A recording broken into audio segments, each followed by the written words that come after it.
The morning started normal until the headlines dropped. FBI arrests NBA coach in illegal betting ring.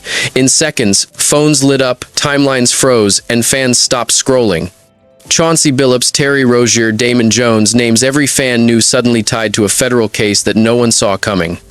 And right in the middle of it, the Lakers and LeBron James got dragged into the story without warning. It didn't feel real at first. A betting network built on stolen locker room secrets? That's what the FBI said. Insiders were leaking injury updates and game info before it went public, the kind of stuff that changes betting odds in minutes. One tip about LeBron sitting out turned into thousands of dollars in bets before anyone outside the team knew a thing.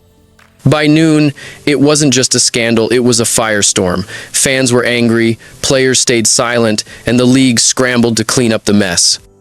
If this could reach LeBron and the Lakers, who could it reach next?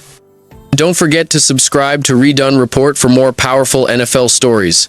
Once the news broke, the FBI didn't waste time. Agents had already been tracking money trails, fake accounts, and digital wallets for months. What they found wasn't a few friends gambling for fun, it was a full operation. Inside info about lineups, injuries, and locker room talks was being sold and used to place bets seconds before the odds changed. Every clue led deeper into a system built to look clean but run dirty. The setup was smart. Middlemen known as straw bettors placed wagers so the real insiders stayed hidden. Bets were scattered across states, casinos, and apps to avoid being traced. Some of those bets hit big, others went silent, but the pattern was the same: too accurate, too fast, too connected to people close to NBA teams. It was no longer a story about a few bad calls, it was organized crime hiding behind sports. Investigators uncovered millions moving through online platforms, cash drops, and offshore transfers. Every dollar pointed back to the same circle of insiders who knew the game before the fans did.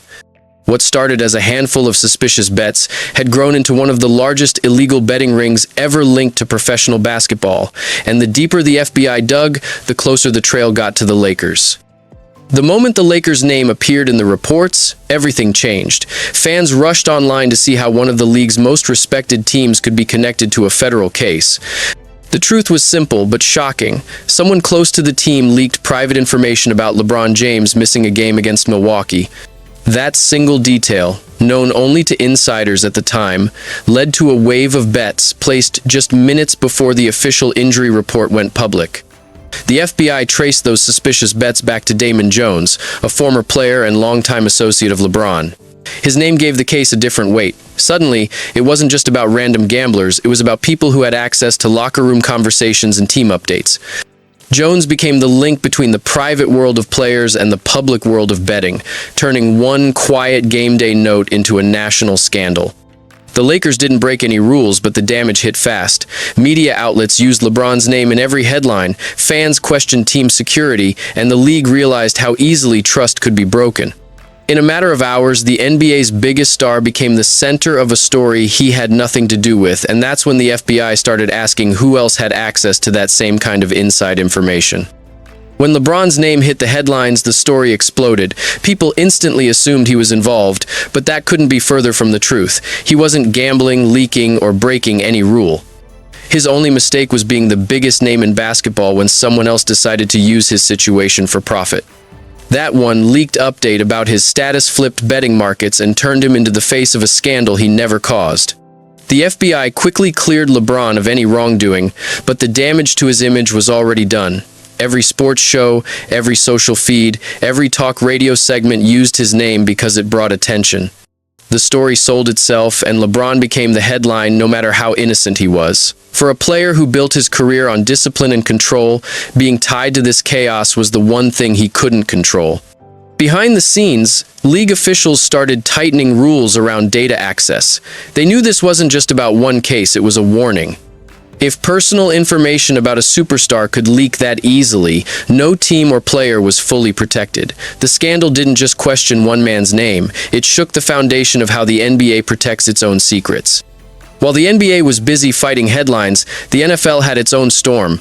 The Las Vegas Raiders got humiliated in one of the worst games in team history, a 31-0 loss to the Kansas City Chiefs. It wasn't just a bad day, it was a total collapse.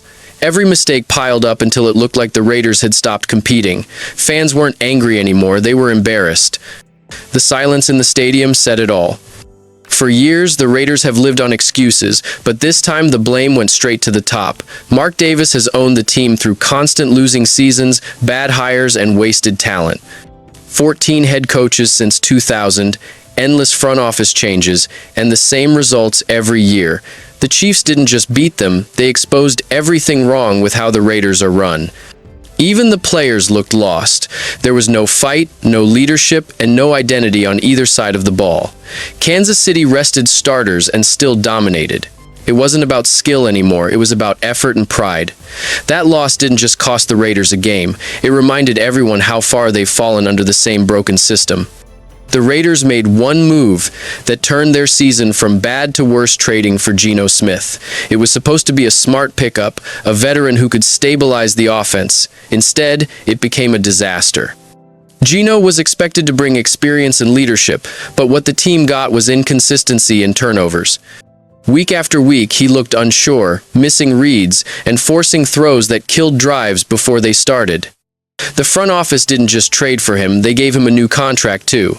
That decision now looks like one of the biggest mistakes of the offseason. Seattle knew what they were doing when they moved on.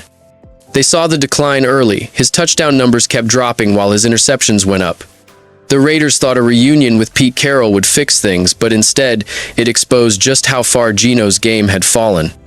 By mid-season, fans had seen enough. The offense couldn't find rhythm, the locker room lost energy, and even the defense looked frustrated watching another 3 and out. It wasn't all on Gino, but he was the center of the problem. The trade that was meant to give the Raiders direction ended up proving they had none. The Raiders' biggest problem isn't just on the field, it's in the front office. Year after year, new coaches come in with promises of change, and year after year, the story ends the same way. From Josh McDaniels to Antonio Pierce and now Pete Carroll, every hire has been another shot in the dark. No plan, no patience, and no structure.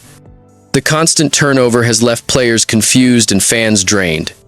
What makes it worse is that good moments never last.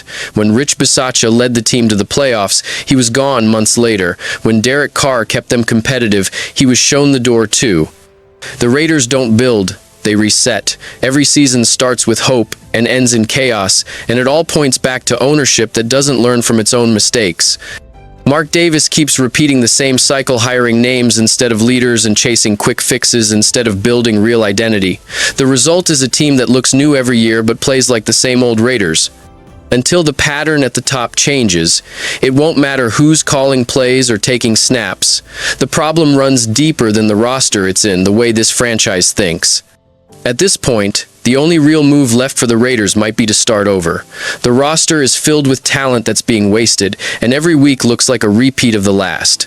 Trading stars like Max Crosby could sound crazy, but it might be the only way to collect draft picks and rebuild from scratch. Keeping great players on a sinking ship doesn't make sense when the team isn't built to win anytime soon.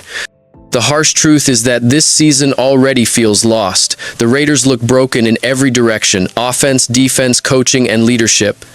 Even if Pete Carroll somehow survives the year, nothing will change unless the organization does. The same problems that caused this collapse will come right back next season if Mark Davis keeps making the same calls. Fans are tired of hearing about next year. They want results, not another rebuild promise. The league has passed this team by, and unless there's a full reset from the top down, the Raiders will stay stuck in the same cycle.